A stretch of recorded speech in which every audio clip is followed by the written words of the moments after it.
Now on News 4, 2 adults and 2 teens dead after a head-on collision in St. Charles County. News 4 now learning the driver who caused the crash is under investigation. New at 5, he used a getaway bike. The bank robber on the run in South St. Louis. Instantly in love. An early Alzheimer's diagnosis rocks their marriage. New at 5, how he makes sure she never forgets their love. Beyond lucky. And an over-the-top ploy to find true love. As a joke, I just said, at this rate, I'll have to put my face on the billboard.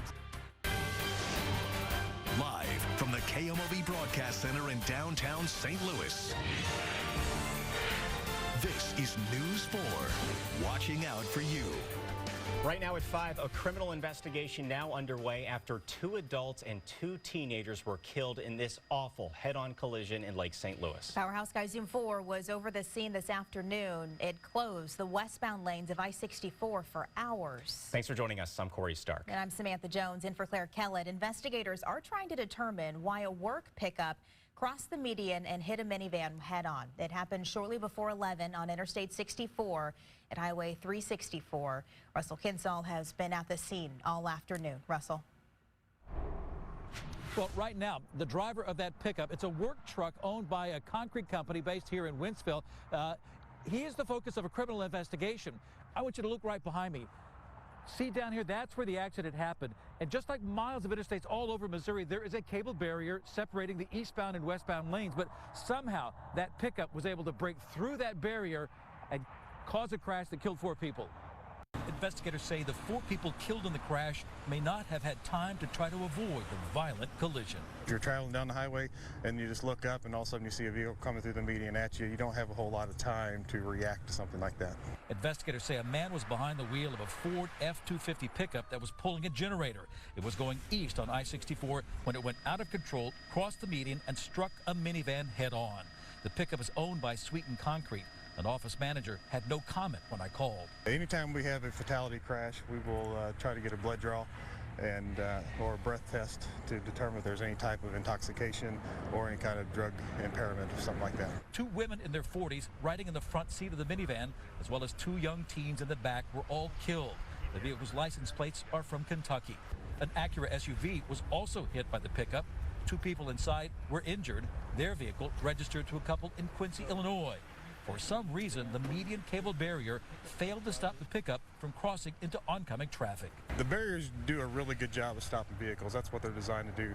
But sometimes, depending on how fast the vehicle's going, or if it may have been rolling at the time it went into the median, it could have landed on top of those cable barriers and then continued through them. Now, the driver of that concrete company truck, we're told that his injuries are not life-threatening. He did survive, but his injuries were not life-threatening. Now, we are confirming through the St. Charles County Prosecutor's Office that there is a criminal investigation right now into that driver. Live in Lake St. Louis, Russell Kinsall, News 4. All right, Russell, thank you. If you stepped outside today, we don't need to tell you. It is cold, but the bitter cold is starting to back off from the St. Louis area. Chief Meteorologist Steve Templeton is tracking that timing for us. It will not be as frigid tonight as it was last night. This is what we woke up to this morning. 5, coldest air of the season in St. Louis, 1 in Litchfield. Belleville had 4 degrees, so too did St. Charles. But sunshine helped today, get us up into the 20s, and you can see the sunshine from St. Louis Children's Hospital on the BJC Skycam network. Blue sky still out there and staying dry. Our current temperature is 24 right now. Lake St. Louis at 27. If you're in Belleville, you're at 23. So nice rebound in temperatures. Yes, still cold, but it's not as frigid. And temperatures will drop a little bit. Low 20s to near 20 degrees for your Valentine's evening plans. And the winds pick up a little bit. You'll notice that as the wind chill be in the teens to near 10 degrees as we head through the evening. But it is dry, and it is getting warmer as we head into the weekend. I'll show you when we hit the 40s and when we hit the 50s. The details coming your way in just a bit. All right, this is a good time to make sure that you're staying connected to the Forewarned Storm Team. Download the KMOV News app for updates sent straight to your phone. That app is, as always, free in your phone's app store. New at 5, police are asking for your help tracking down a bank robber who got away on a bicycle in South St. Louis. So take a look at these surveillance images of the man police say robbed the U.S. Bank on Hampton near Eichelberger. He allegedly walked in and held out a note demanding money. This happened on Tuesday afternoon.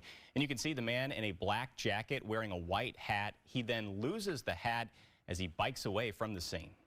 Well, tonight we're getting updates on Jay Bouwmeester's recovery. The Blues defenseman collapsed during Tuesday night's game. He suffered a cardiac episode after coming off the ice in Anaheim.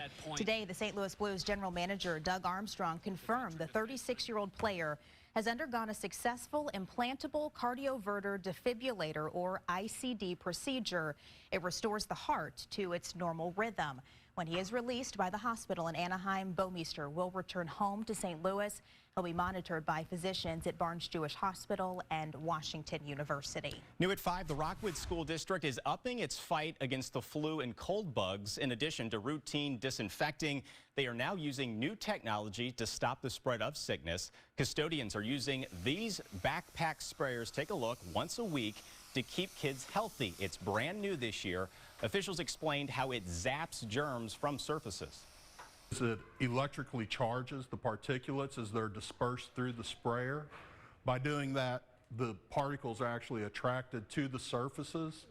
They cling to them, and then they will actually wrap completely around a surface with the disinfectant.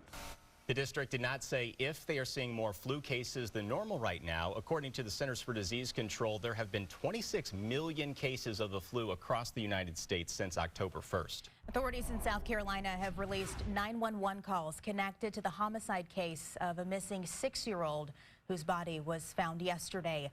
Police have also made a connection between her death and a neighbor who was found dead the same day inside his home. Hillary Lane reports from New York. Authorities in South Carolina released audio from the 911 call Faith Sweatlick's mother made the afternoon the 6-year-old went missing. Can you tell me exactly what's happening? We can't find my daughter. She was playing outside, and now I can't find her. This is the first grader on her school bus Monday. She was last seen a little while later playing in her front yard. I checked all the houses in my neighborhood, and anybody that's actually answered, they're out looking for her too. Thursday, police found Sweatlick's body in a wooded area near her home. They believe she hadn't been there long, and the discovery came shortly after investigators found a clue in a neighbor's trash can. It was a critical piece of evidence that would have been listed on her missing persons flyer. The neighbor, identified as 30-year-old Cody Scott Taylor, was found dead inside his home. Earlier this week, investigators had been there during the search for Faye. We had talked to Mr. Taylor. We had been inside his home. Absolutely, we had. Officials are now asking the public for any information about Taylor's whereabouts leading up to Faye's death. We want to thank the community for their tips. Without them, we may not be where we are. A makeshift memorial of flowers, balloons, and teddy bears continues to grow in honor of the little girl. Hillary Lane, CBS News. Police say Taylor was not known to police and did not have a criminal record. Officials are expected to release more information about how Taylor and Sweatlick died over the weekend. News 4 has learned a local federal prosecutor has been tapped to review the case against the president's former national security advisor. Jeff Jensen is the U.S. attorney for the Eastern District of Missouri. He was appointed to review the criminal case against Michael Flynn. Flynn pleaded guilty to charges that he lied to the FBI about communicating with a Russian ambassador. But in recent months, Flynn asked a judge to allow him to withdraw or change his plea. Turning to traffic, we have a heads up for St. Charles County drivers and really anyone who takes I-70. A major closure starts Monday across the Blanchette Bridge, and it's going to impact your commute for the rest of the year. All week, the 2 eastbound right lanes will be closed from 9 a.m. to 3 p.m. and the 2 right westbound lanes will be closed from 7 a.m. to 2 p.m. Eventually, 2 eastbound lanes of traffic will be moved onto the westbound bridge as they work to replace expansion joints and repaint the bridge. ODOT engineers expect delays and plan an alternate route. Please consider varying or altering your commute times if you're able to at all to help avoid these times. There will also be various lane change configurations in the weeks that follow. We'll post all of those details for you on KMOV.com. The lanes should be back to normal by November, but the work on the bridge will continue into 2021. There is no doubt love is looking out for each other, even through tough times. On this Valentine's Day, News 4's Marissa Hollowed tells us the story of one couple who's sharing their story in hopes of helping others. In Alan and Debbie Hartsock's household. I don't cook. I don't know why I keep you. It must be for the vacuum. You'll hear a lot of laughter. There's more to that story, too. In 2003, they met in California on Alan's work trip. Instantly in love. I'm going to cry when I tell this, but I immediately threw all my clothes in the car and turned around and went right back out there. And we've been together ever since. It's obvious these two love each other, but marriage can be tough at times. In 2016, the couple found themselves arguing more than usual. She couldn't remember, which was frustrating me, but I just thought she wasn't listening to me. But that wasn't the case at all. I said that you probably need to go see a neurologist. A year later, after lots of testing, a doctor told them she probably has Alzheimer's. A disease that causes changes in memory, thinking, and behavior. Alzheimer's usually affects the elderly, but Debbie was diagnosed in her early 60s. Across the country, about 5.8 million people have this disease. The Alzheimer's Association is a resource for anyone affected by the disease, even caregivers. One warning sign can be if you're having trouble doing things like think, pay bills, make a favorite recipe. We didn't know what Alzheimer's was. I didn't know anybody that had it. That's why they found it important to share their story. Debbie says despite her diagnosis, she's beyond lucky to have Alan as her partner. In Troy, Marissa Holloway, News 4. And the Alzheimer's Association relies on donations and volunteers to operate. You can find resources and ways to help out on KMOV.com. New at 5, take a look at these sweet little Valentines. These are the newborns at St. Luke's hospitals dressed in their Valentine's buntings. Volunteers and nurses work all year long to make buntings for each holiday. So stinking cute. We'll still ahead on News 4 at 5. A fashion statement on the field. News 4 finding out why Cardinals second baseman Colton Wong is getting some special gear. And an over-the-top tactic to find true love, the lengths this bachelor is willing to go to find the girl of his dreams. Frigid today, big warm-up on the way, and eventually some rain. I'll time it all out for you coming up. News 4 is tracking some breaking news right now in North St. Louis County. Powerhouse Sky Zoom 4 is over, as you can see, a school bus crash. This is at Page and Stephen Jones near Wellston. If you take a look and you see the SUV involved with this has quite a bit of damage to the front end of the vehicle. We don't know anything right now about injuries, but as soon as we get more information, we'll be sure to pass that along to you on air and on the KMOV News app. Coming up tonight on New at 6, taking crime victims out of harm's way. One of my favorite quotes comes from a mother who says, "You all helped my son escape death." The program that's putting people on the road to safety. I just know that every instance where he has said he was going to show up to start working on what needed to be completed, he has not. A woman battling a crippling disease demanding answers after a contractor left her out to dry. A Cardinals favorite is sporting some new gear on the field during spring training. And Colton Wong's new glove, it's pretty hard to miss. News 4's Brooke Grimsley caught up with him about its special meeting. She joins us live from Jupiter, Florida. Well, guys, after finally winning his own gold glove, Colton Wong decided it was time to upgrade his own personal glove. And this week during the Cardinals spring training, we were finally able to see all of the golden touches that he added. Now, a lot of players just pick generic mitts that are either brown or black, but Cardinals second baseman's glove now stands out in the crowd. The multicolored mitt is baby blue, red, and of course has gold details, including gold stitching that says Hawaiian style. The gold glove winner says it represents him and all of the hard work that he's put in. Just having this on my hand makes me want to play at a high level, you know. I mean, it's like I got to earn wearing this patch, you know, so I got to make sure that my game is at that level. After this season, I'll get this glove framed up, you know, just being my first ever, you know, gold glove that I'm going to play with. Definitely will be something that I can pass to my kids one day and show them, like, hey, you know, this is #1, so it'll be pretty cool. Well, coming up, Wong speaks his mind about the recent Astros cheating scandal that everybody's talking about. You don't want to miss that. That's coming up later on in sports at 6. For now, live from Jupiter, Florida, Brooke Grimsley, News 4. As far as Colton Wong goes, I don't care what color the glove is. If he keeps playing the way he does, I mean, obviously he's an unbelievable second baseman. All right, Brooke, thank you. On this Valentine's Day, we're reminded when it comes to love, You're not supposed to judge a book by its cover, but you can judge a man by his billboard. Riley Carlson went to Manchester, England to find out. Few would bet the road to love leads through a spot like this.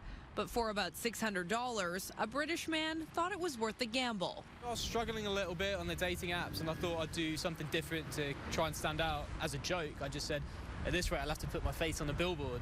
30-year-old Mark Rofe decided he had nothing to lose. The billboard sends potential matches to this website, letting them know he's 6 feet tall, has kissed more than 3 women, and not surprisingly, he works in advertising. I just thought, if I've got these marketing skills, then I may as well use it, to enhance kind of my love life. I would see it as quite clever. It's quite creative, but some people may see it as desperate. You never know these days, anything can work. Well, it made us all read it. Somebody might want to date Mark, you never know. At last count, more than 2,000 somebodies had applied from all around the globe. Matchmaker Sarah Louise Ryan says a bold move is sometimes what it takes. Mark, having put himself out there quite physically and literally, he's really seeing the return on that. Now comes the hard part, searching through all those emails, hoping he finds the one. I mean, I'm very optimistic now. I think if I don't find someone within that, then maybe there is something wrong with me. Mark hopes finding love is as easy as finding ad space. Riley Carlson, CBS News, Manchester, England. It wasn't all for nothing. Mark has a date set up from this experience. The Billboard Bachelor is going out tonight on Valentine's Day for drinks. Nice. Talk about, as they said, being bold and putting yourself out there. That's what it takes. Yeah. I mean, I can't remember that because I've been married for so long now. I don't even know what that is like. But you got to put yourself out there. But if that's what it takes, a billboard, whatever it takes. Whatever it takes to stay warm today is the theme for weather. But the good news is the weather's going to turn. It is going to get warm. Eventually, we'll get some rain in the forecast towards the early next week. Right now, though, it's all about the cold air. And it's still chilly. I mean, the normal low is 27. We're at 24 right now. The high today was 25, sitting at 23 in Belleville. But look at this to the southwest. See this?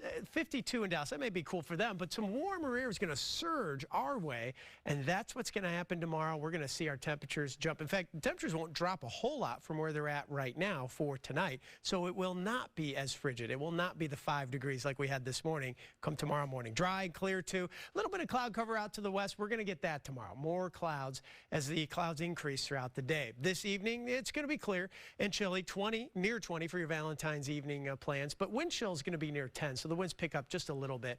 So it's a cold one. Maybe you're headed out in the morning for a run Saturday morning. Temperatures are actually rising a little bit. So at 6 a.m. we're at 24. The winds are going to be noticeable. It's breezy, so wind chills mainly in the teens, but we do get to 32 for 9 a.m. as the temperatures start to really jump. In fact, all the way to 48 degrees. That's a nice rebound considering this morning was 5. Tomorrow, above normal high, 48. Normal high is 45. So if you go to the Blues game, walking over to Enterprise Center, it's cool. It's jacket weather, but it's certainly not frigid. It's mostly cloudy and then really turns overcast late in the afternoon to early evening. So by 5 o'clock, cloudy, cool, 46 degrees. And we're at 40 by 8 o'clock for your evening plans. It's cloudy, but we're staying dry. So 48 tomorrow with more cloud cover. But it actually warms up even more as we head into Sunday. 51, partly sunny skies. I think we'll have some of those mid to high clouds that still let some sun filter through. But it's another dry day, and it's a warmer day. So for the Soulard Mardi Gras Pet Parade, some great weather. 11 a.m., we're at 43 degrees.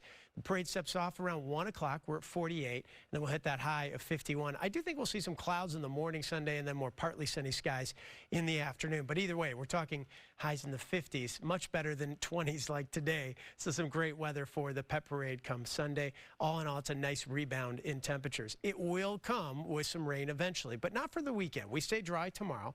We'll stay dry Sunday. Monday's the day that we'll have scattered showers and cloudy skies. It's still very mild. The high is 56 degrees. But on President's Day, when a lot of people have the day off, just be prepared, have the umbrella. May even want to check out a movie if that's your day off, because it's going to be wet at times, particularly in the afternoon with some scattered showers. They should end Monday night into early Tuesday. Tuesday still looks pretty cloudy, though, with a high of 42. Now, it does get a little bit colder by the middle of next week. Wednesday and Thursday, highs will be in the 30s. That's well below normal by about 7 degrees or so. But then the temperatures start to rebound yet again. By Friday, we're back into the upper 40s. Nice rebound in temperatures this weekend. Enjoy the 40s and 50s. Steve, thank you. Good job, St. Louis. You have helped raise $675,000 for those trying to stay warm this cold winter season. HeatUpStLouis.org held its 20th annual Hardee's Rise and Shine for Heat event this morning. It raised nearly 20% more than last year. Wow. And because of this very brutal cold today, Hardee's is extending its donations until Monday. You can also donate online at HeatUpStLouis.org. Nice job, everybody. We'll still ahead on News 4 at 5. The Florida sunshine sounds pretty good right about now. But our Doug Vaughn, he's having some trouble in paradise. This week's Doug Unplugged, it's a good one. And it's coming up next.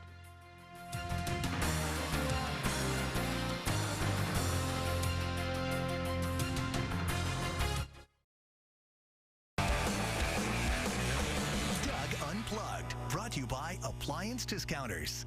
As many of you know, the News 4 sports team, Doug Vaughn and Brooke Grimsley, they're in Jupiter, Florida, covering Cardinals spring training. And for us, especially after this morning, some Florida sunshine would sound pretty nice right about now. But Doug is having a pretty hard time with it. You want to know what I'm tired of? I'll tell you what I'm tired of. I'm tired of people saying, how's your vacation going down there in Florida? I'm not on vacation here. I'm on a mission to perform hard, scrabbled journalism. I'm wearing out a lot of shoe leather, walking a quarter mile or more to get from the clubhouse area to the backfields to get video of pitchers mostly standing around, sometimes throwing the ball a little bit, and practicing catching pop-ups, even though during the season when the pop-ups hit, they'll just stand there and wait for somebody to run in and catch it for them. So no, that doesn't sound like a vacation to me. And here's the worst of it. I'm a fair-haired gentleman. I need some sunblock. I'm using SPF 45, and I've gotten some of it in my eye, and it's really been a struggle to maintain my journalistic decorum. I don't want to make the story about me down here, but I'm really playing hurt right now, and some of the guys are comparing me to the Iron Horse Lou Gehrig. You ever tried to soldier through an interview when you can't see out of your left eye? Didn't think so. This injury would sideline a lesser man. I've tried everything I know to get this sunblock out of my eye, but the SPF 45 is digging in, determined to keep my pupil from being sunburned. So no, it doesn't feel much like a vacation to me. If I don't get this sunblock out of my eye, baseball journalism as we know it may die with me. Doug Unplugged. Do you think Brooke just said, hey, we need to do that take again? We need to do that again. One more time. I don't think I got the toss right. Everybody here knows that Brooke is doing all the work down there anyway. Doug just along for the ride. They do hard work. They do. They get the sunshine, though, too. All right, CBS Evening News is next. Join us again at 6 o'clock for more local news.